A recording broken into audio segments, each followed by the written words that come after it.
नमस्कार, ET now स्वदेश की खास पेशकश स्मार्ट शहर में आपका स्वागत है। आपके साथ मैं हूं मानसी दवे और रियल एस्टेट सेक्टर से जुड़ा एक इंटरेस्टिंग डेवलपमेंट लेकर हाजिर हूं मैं। लेकिन आज जो हमारा टॉपिक है काफ़ी इंटरेस्टिंग है। देखिए, आप एक छोटे से घर में अगर रहते हैं और छोटे घर में रहते रहते बोर हो चुके हैं, नया घर खोज रहे हैं, नया घर खरीदना चाहते हैं लेकिन कंफ्यूज्ड हैं। छोटे घर में तो रहते हैं, अब यहाँ से 2 BHK ले या 3 BHK ले, इस बात को लेकर आपकी कंफ्यूजन है तो बिल्कुल परेशान ना हो, क्योंकि डेवलपर्स आपके लिए एक नया ऑप्शन, काफ़ी इंटरेस्टिंग और एक नया विकल्प लेकर आए हैं।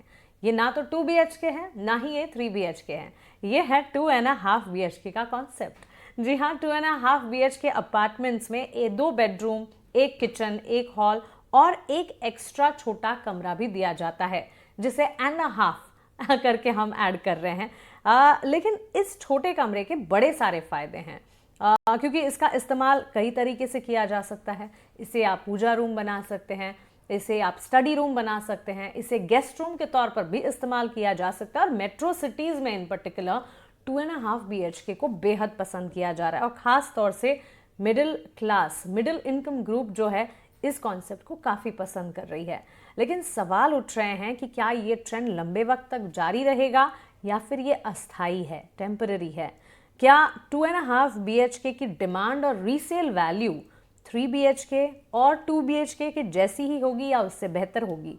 डेवलपर्स की तरफ से 2.5 BHK ऑफर करने के पीछे की वजह क्या है? और सबसे ज़रूरी और सबसे इम्पोर्टेंट सवाल कि किस तरह के होम बायर्स 2.5 BHK अपार्टमेंट्स को खरीदना पसंद कर रहे हैं। सवाल ढेर सारे हैं और आज इन्हीं सवालों के जवाब खोजने की कोशिश होगी।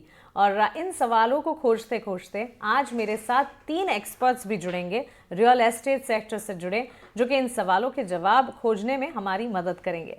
हमारे साथ अमित राज जैन जुड़े हैं, founder and CEO Oram group. हमारे साथ गुलाम जिया साहब जुड़े हैं, senior executive director Knight Frank से। और दीप्ति मलिक भी है हमारे साथ, रियल एस्टेट कंसल्टेंट। आप सभी का स्वागत है ईटी नाउ स्वदेश पर। सबसे पहले बहुत शुक्रिया अपना समय ईटी नाउ स्वदेश को देने के लिए। और शुरुआत मैं अमित आपसे करना चाहूँगी और सीधा सवाल है कि 2.5 BHK कॉन्सेप्ट की बात तो है, प्रेवलेंट है ये कॉन्सेप्ट और इंटरेस्टिंग है ये कॉन्सेप्ट, लेकिन इस कॉन्सेप्ट को आप कैसे देखते हैं और इसे जिस तरह से रिस्पॉन्स मिल रहा है, आपकी राय क्या होगी? मध्यम वर्ग के जो ग्रुप हैं, मिडिल इनकम ग्रुप हैं, इसे पसंद कर रहे हैं, लेकिन पूरा कॉन्सेप्ट और इस पर आपका फर्स्ट टेक क्या होगा? देखिए, एक ना बड़ी क्लियर रियल एस्टेट में कहावत है। घर 3 बेडरूम का होता है, 2 बेडरूम कॉम्प्रोमाइज और 4 बेडरूम लग्जरी। अब जो आदमी 2 बेडरूम का बजट लेके चल रहा है, उसके सामने ऑप्शन ये होता है कि भाई मेरे बच्चे बड़े होंगे, 2 बच्चे हैं, जब वो बड़े होंगे वो अपना रूम मांगेंगे, मैं क्या करूं? या किसी के पेरेंट्स साथ में रहते हैं, वो ये सोचता है कि भाई एक बेडरूम में पेरेंट्स को दे दूं, एक में मैं रह लूं, और एक मेरे को एक्स्ट्रा बेडरूम चाहिए बच्चों के लिए। अब ऐसी सिचुएशन में जिसका बजट 2 करोड़ 2 बेडरूम का है, उसके लिए 3 बेडरूम फ्लैट खरीदना, क्योंकि जनरली 2 बेडरूम और 3 बेडरूम के फ्लैट में एरिया का डिफरेंस 20 से 25% होता है। अगर 1800 फुट का 2 बेडरूम है तो 3 बेडरूम मिनिमम आपका लगभग 2300 2400 2500 फुट का होगा। वेरस 2.5 बेडरूम से एक नई चीज आ गई, क्योंकि कंपनीज को एक एक्स्ट्रा टॉयलेट नहीं बनाना पड़ता। और जो तीसरा या आधा बेडरूम जिसको बोलते हैं, जिसको हम किसी भाषा में स्टडी भी बोल देते हैं, वो ऑलमोस्ट एक बेडरूम का काम करती है, जहां एक बैचलर सिंगल बेड भी डाल सकते हैं, एक डबल बेड भी डाल सकते हैं। उसमें सिर्फ एक चीज कंपनी को ध्यान में रखना होता है कि जो 2 बेडरूम्स हैं उनमें से एक बेडरूम का टॉयलेट जो है वो कॉमन एरिया में खुलता है। सो इसके आने के बाद I think it's a budget friendly 3 bedroom option for somebody who is not keen to buy 3 bedroom 3 toilets, does not want to spend that kind of money, लेकिन उसको कन्वीनियंस वही चाहिए। बिल्कुल सही कहा और उम्दा तरीके से इनफैक्ट आपने समझाया भी। बजट फ्रेंडली ऑप्शन है, इसे आप 3 BHK भी मान के चल सकते हैं और 2.5 BHK का कॉन्सेप्ट है तो 2 BHK से थोड़ा ज़्यादा, और थोड़ा ज़्यादा कंज्यूमर्स को हमेशा पसंद भी आता है। Deepti, coming to you, thanks to you as well to give your time to ET now Swadesh. और मेरा सवाल यही है कि इस कॉन्सेप्ट को आप कैसे देख रही हैं? और एक समय था जबकि बड़ी इमारतें, बड़े घर, बड़ी हवेलियां, लेकिन looking at the real estate and the development, अब हम जानते हैं कि कि रियल एस्टेट के मायने क्या हैं, कीमत कितनी बढ़ चुकी है। तो ऐसे में ये जो 2.5 BHK में 1.5 BHK है, उसे किस तरह से इस्तेमाल करना पसंद करते हैं consumers? Thank you for having me. I mean, the question is actually very interesting because I was looking at the data. अभी 2025 के अगर हम फर्स्ट हाफ की बात करें तो सबसे ज्यादा एक्टिव थी द्वारका एक्सप्रेस वे। वहां पर more than 6,000 units in 10 projects were launch, जिसमें से 2 बेडरूम थे, लेस देन 10%। और अगर हम बात करें बाकी माइक्रो मार्केट्स की, like golf course road, SPR और दी अदर माइक्रो मार्केट्स, वहां पर नेग्लिजिबल कोई भी 2 BHK का कोई लॉन्च नहीं था। सो आई फील ये टाइम बहुत राइप है कि 2.5 BHK अभी लॉन्च किया गया है, because see 2 BHK could be little smaller. Like I stay in 2 bedroom because it's me and my husband only, right? And 2.5 is something which allows you to kind of play with that room in the sense कि आप उसको अपना home office बना सकते हैं, you can keep your help, and in case if somebody is visiting you तो वो room एक मल्टीपर्पज की तरह एक्ट करता है। और इसकी अभी जरूरत इसलिए भी है बिकॉज ऑफ लेटली ना लग्जरी और सुपर लग्जरी पे बहुत ज्यादा इम्फेसिस था, where in the end user was feeling कि उनके लिए अभी तक कुछ इतना मार्केट में आ नहीं रहा था। Meaning Gurgaon is a society where in there are lot of corporates. तो कॉर्पोरेट्स है, they staying away for home, तो उनको ज्यादा बड़े घर की रिक्वायरमेंट नहीं होती अंटिल अनलेस दे डिसाइड कि they planning to move their family here. तो सबसे पहली बात उनकी डिमांड को मीट करता है। Then dinks means double income, no kids. Even for them, 2.5 is a valid space for them. तो एक तो अफोर्डेबिलिटी पॉइंट ऑफ व्यू से बहुत अच्छा है, डिमांड पॉइंट ऑफ व्यू से बहुत अच्छा है, प्लस सप्लाई बहुत कम थी। So this is the right category I feel, अब जिसमें की सप्लाई बढ़नी चाहिए। This is what I feel. Absolutely, and even I second the thought. In fact supply बढ़नी चाहिए और इस कॉन्सेप्ट को पसंद भी कुछ हद तक, काफ़ी हद तक इनफैक्ट किया भी जा रहा है। Amit, coming back to you, और कॉन्सेप्ट को पसंद ज़रूर किया जा रहा है, लेकिन एक सवाल ये भी है, क्योंकि एक्चुअल रियलिटी की अगर बात करें, सबसे बेहतर उसे आप ही समझेंगे। अब ये जो 2 BHK हैं और 3 BHK और इसके बीच जो एडिशन हुआ है 2.5 BHK, अगर हमारे व्यूवर्स को इनमें अंतर आप समझा पाएं, of course on the face of it हम समझ रहे हैं कि 2 BHK will be an absolute 2 BHK, 3 BHK होगा, 2.5 BHK में एक एडिशन हो जाएगा, लेकिन इसमें अंतर और इसे किस तरह से देखा जाना चाहिए कंज्यूमर्स को भी, साथ ही डेवलपर्स इसे किस तरह से देख रहे हैं? देखिए, इसको सिंपल एक अपग्रेड के लिहाज से देखना चाहिए। देखिए, 2 बेडरूम फ्लैट जिसके पास होता है उसकी इच्छा होती है कि मैं 3 बेडरूम फ्लैट में शिफ्ट करूं। जिसके पास 3 बेडरूम होता है वो चाहता है कि मैं 4 बेडरूम में शिफ्ट कर जाऊं। अभी आप देखिए, वर्क फ्रॉम होम होने की वजह से हर एक को एक एक्स्ट्रा रूम चाहिए इसमें, ऑफिस घर के अंदर बनाने के लिए। सो ये सारी चीजें देखते हुए, पहली बात तो जो 2.5 BHK जिसको आप बोल रहे हैं, हम उसको किसी भाषा में 2 बेडरूम प्लस स्टडी के तौर पे भी देखते हैं, 2 प्लस वर्क फ्रॉम होम के तौर पे भी देखते हैं, और 2 बेडरूम प्लस एक गेस्ट रूम की तरह भी देखते हैं।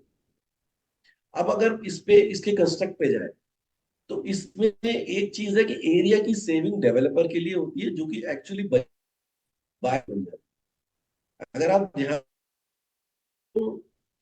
हमारे यहाँ ग्रुप हाउसिंग में बनते हैं वो आउटर फेस में बनते हैं, और एक एरिया, एक फ्लैट का आउटर फेस लिमिटेड होता है। अगर, क्योंकि इंडिया में मैकेनिकली वेंटिलेटेड टॉयलेट्स एक्सेप्टेड नहीं है, होटल्स में हम लोग एक्सेप्ट कर लेते हैं, लेकिन अपार्टमेंट्स में मैकेनिकली वेंटिलेटेड टॉयलेट्स हम एक्सेप्ट नहीं।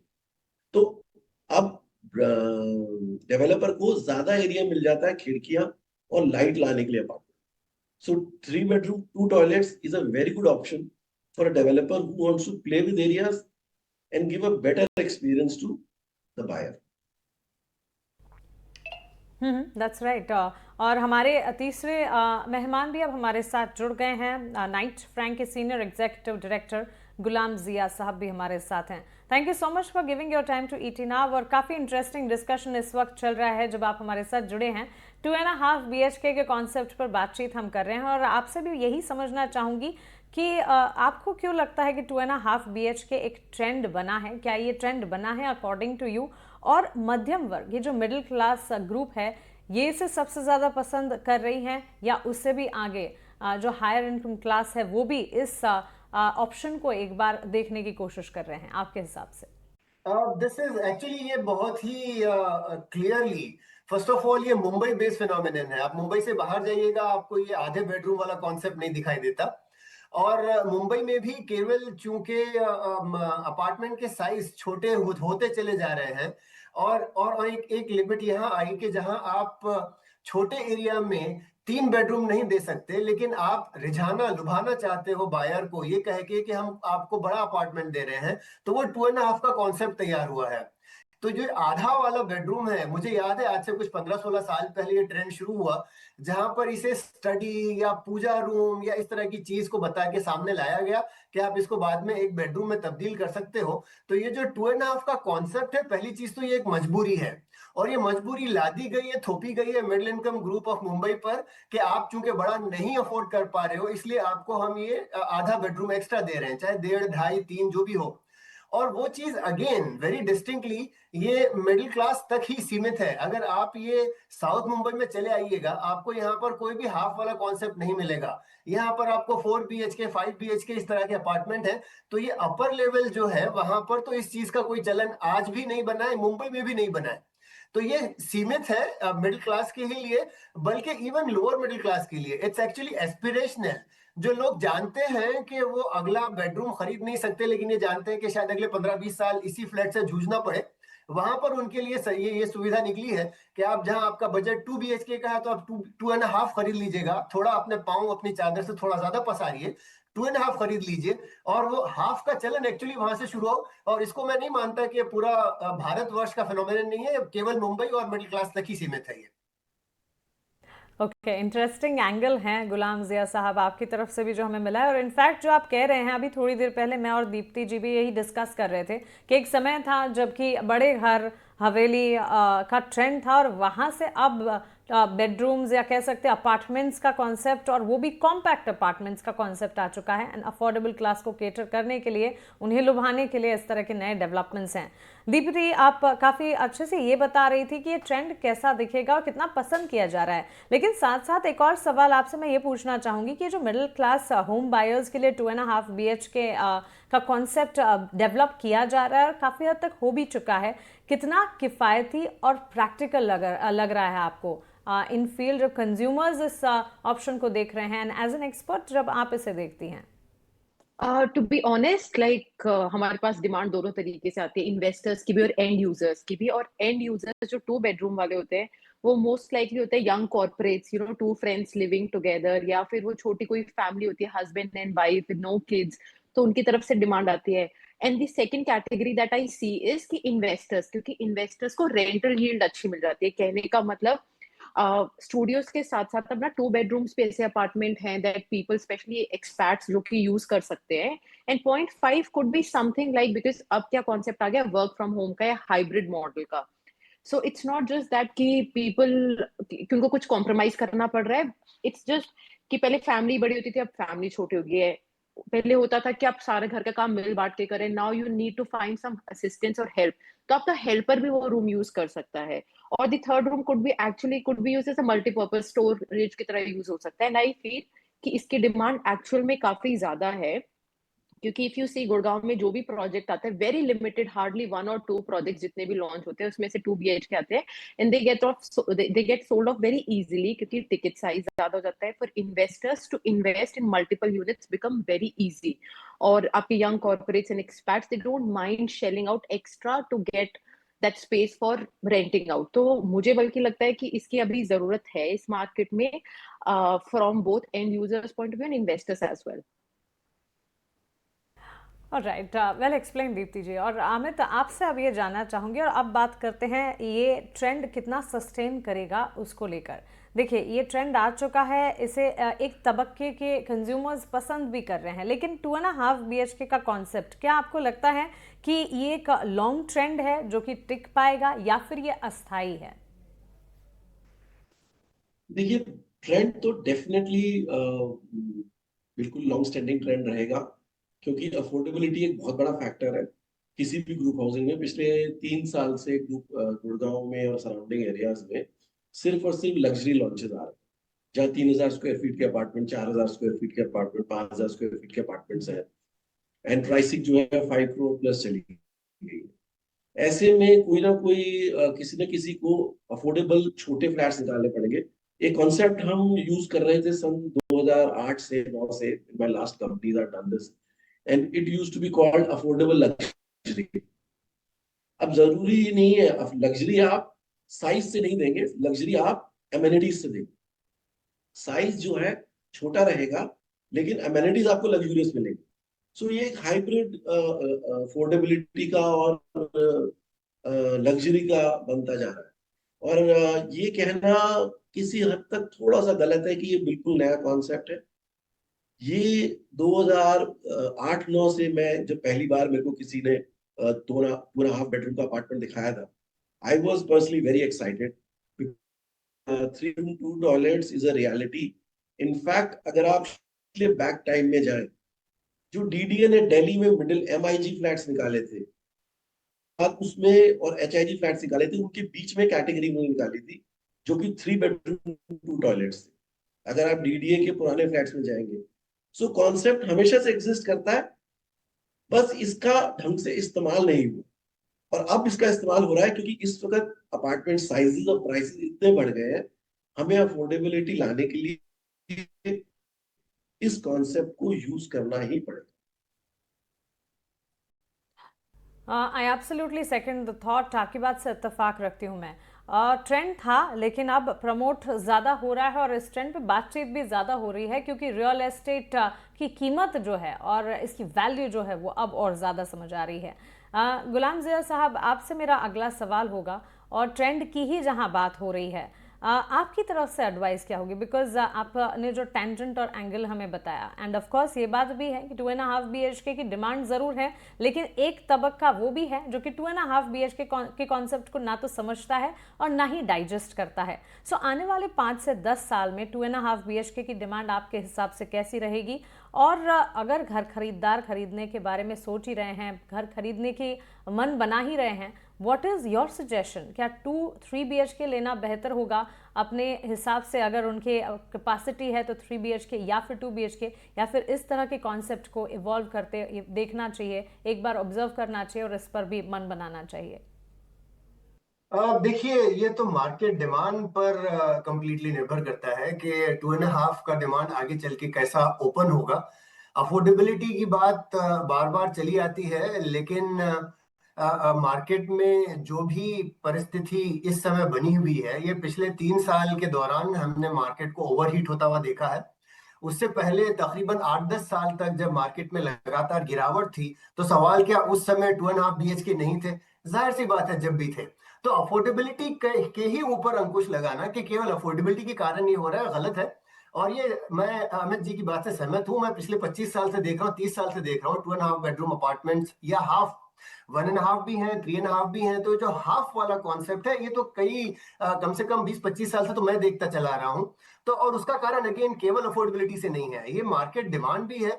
जैसा मैंने कहा कि जितनी चादर उतने पांव फैलाने की कोशिश तो होती है, लेकिन हर शख्स जब मकान खरीदने निकलता है, जिंदगी में एक बार अमूमन देखा जाता है कि मकान खरीदा जाएगा, तो उस समय कोशिश होती है कि जितना बजट है उससे थोड़ा एक्सीड किया जाए, थोड़ा सा और पुश किया जाए। और वो जो पुश फैक्टर है, उसमें एक आधवा बेडरूम अगर आ जाए, चाहे वो 2.5 हो, 1.5 हो या कुछ और हो, तो उस चीज पर डेफिनेटली बायर का ट्रेंड वहां पर रुझान करता है। तो ये चीज तो कंटिन्यू करेगी। ऐसा नहीं है कि अगर कल को मार्केट अफोर्डेबल हो जाए या प्राइसेस गिर जाए तो ये ट्रेंड चला जाएगा। This trend is here to stay. और 2.5 1.5 या आप जिस भी आधे बेडरूम की बात कर रहे हैं, वो एक शख्स के लिए एक एडिशनल स्पेस बन जाती है, चाहे वो वर्क फ्रॉम होम कह लें या पूजा रूम कह लें। आज से 25 साल पहले उसे पूजा रूम के नाम पर हमने बेचा है कई सारे डेवलपर्स की तरफ से। तो ये सारी चीजें हमेशा से रही हैं और रहेंगी। तो ट्रेंड का जहां तक सवाल है, क्विकली आंसर कि भाई ये तो रहने वाली चीज है, हियर टू स्टे। ये इंटरेस्टिंग डेवलपमेंट पर हम बातचीत तो कर रहे हैं, लेकिन इस खास सेगमेंट को समेटने का भी वक्त आ रहा है। तो हमारे तीनों एक्सपर्ट से मैं एक क्वेश्चन इन कॉमन लेना चाहूँगी और काफ़ी ब्रीफ संक्षिप्त में आपसे आंसर भी चाहूँगी। हमारे माध्यम से आपको सुन रहे होम बायर्स को आप सलाह क्या देना चाहेंगे? Deepti, I will start with you. Well, मेरी सबसे इम्पोर्टेंट सलाह ये है कि it is your hard earn money, you've saved it very nicely। और एक इन्वेस्टमेंट कुछ लोगों के ऐसे होते हैं it's just once in a lifetime, तो बहुत सोच समझ के करे। Choose the right consultant, it could be anyone, because मुझे ऐसा लगता है consultant can actually make or break the deal for you. और जब आपको कोई देखना है अगर इन्वेस्टमेंट के लिए या एंड यूज के लिए भी, तो बहुत इंपॉर्टेंट है, लोकेशन बहुत इंपॉर्टेंट है, डेवलपर बहुत इंपॉर्टेंट है, उनका पास्ट रिकॉर्ड बहुत इंपॉर्टेंट है, बट उतना ही इंपॉर्टेंट आपका एक राइट कंसल्टेंट होना बहुत जरूरी है, जो कि आपकी नीड्स के लिए they are married to your needs and requirement rather than to a project, कि आप मांग कुछ रहे हो और बार बार दे कुछ रहे हैं। तो आपका, ताकि I mean, don't think कि आप कुछ पैसे बचा लेंगे in the consultancy charges, because that few lakhs saved could actually make your crores grow into maybe 2x, 3x in the coming future. तो मेरे लिए ये बहुत important है कि आप right investment guide जरूर लें। I mean, the consultancy has to be the best. Absolutely. Amit ji, आपकी तरफ से हमारे viewers and potential home buyers के लिए क्या राय होगी? सिंपल चीज, बाइंग और इन्वेस्टिंग को सेपरेट करना। बाइंग इमोशनल होती है, आप एक जगह जाते हैं, एक घर को देखते हैं, आपको अच्छा लगता है, आप खरीद लेते हैं, आप दिमाग नहीं लगाते। लोग इन्वेस्टिंग और बाइंग को एक चीज समझते हैं, इन्वेस्टमेंट करी जाती है एक कैलकुलेशन के बाद, फ्यूचर एस्पेक्ट्स देखने के बाद, बेस प्राइस देखने के बाद और एरिया की ग्रोथ देखने के बाद। It's a calculated decision. India में हम जनरली बायर्स क्या करते हैं, दोनों चीजों को मिक्स करते हैं। रियल एस्टेट इमोशनली खरीदना शुरू, जब घर खरीदें थोड़ा इमोशनल हो जाए, लेकिन इन्वेस्टमेंट करें so be very very calculative and please choose, as Dipti said, choose the right person to who can guide you through this process. अपनी कैलकुलेशन सही रखें। बिल्कुल, तो इमोशनल ज़रूर होना चाहिए, क्योंकि घर एक तरह से कह सकते हैं कि इमोशन से जुड़ी हुई बात है, लेकिन साथ साथ इम्पॉर्टेंट कैलकुलेटिव डिसीजंस लेना भी बहुत ज़रूरी है।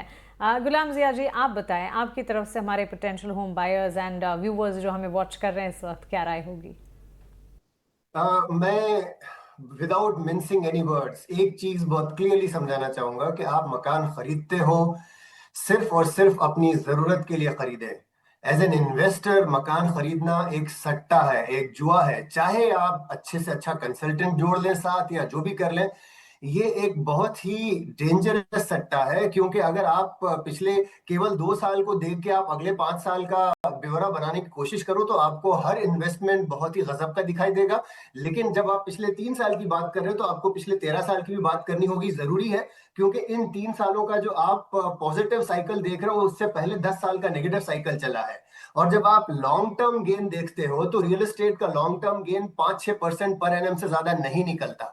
आपके पास दूसरे कई सारे साधन है, गोल्ड इन्वेस्ट कीजिएगा, इक्विटी इन्वेस्ट कीजिएगा जो आपको डबल डिजिट ग्रोथ दे जाता है। तो ऐसे समय में ऐसा illiquid asset like real estate मकान खरीदना अपने आप में बहुत बड़ा जोखिम है।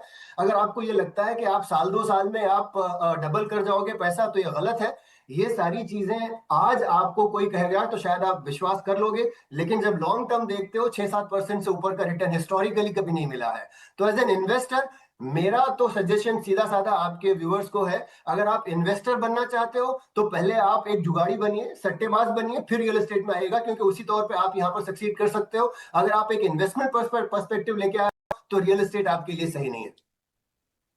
बिल्कुल बेबाक राय मिलती हुई आपकी तरफ से, लेकिन आप तीनों का, अमित जी, गुलाम जिया जी और दीप्ति जी, बहुत शुक्रिया हमारे साथ जुड़ने के लिए, इस इंटरेस्टिंग कॉन्सेप्ट और रियल एस्टेट के लेटेस्ट डेवलपमेंट्स पर अपने टेक्स हमारे साथ शेयर करने के लिए। थैंक यू सो मच, बहुत शुक्रिया आपका। और चलिए इसी के साथ हमारे इस खास पेशकश स्वदेश स्मार्ट शहर को हम यहीं समेटने जा रहे हैं, लेकिन रियल एस्टेट जगत से जुड़ी जितनी भी बारीकियां हम तक आती हैं वो आप तक इस खास माध्यम से हम पहुंचाते हैं। फिलहाल मुझे दीजिए इजाजत, आप बने रहें ईटी नाउ स्वदेश के साथ। नमस्कार।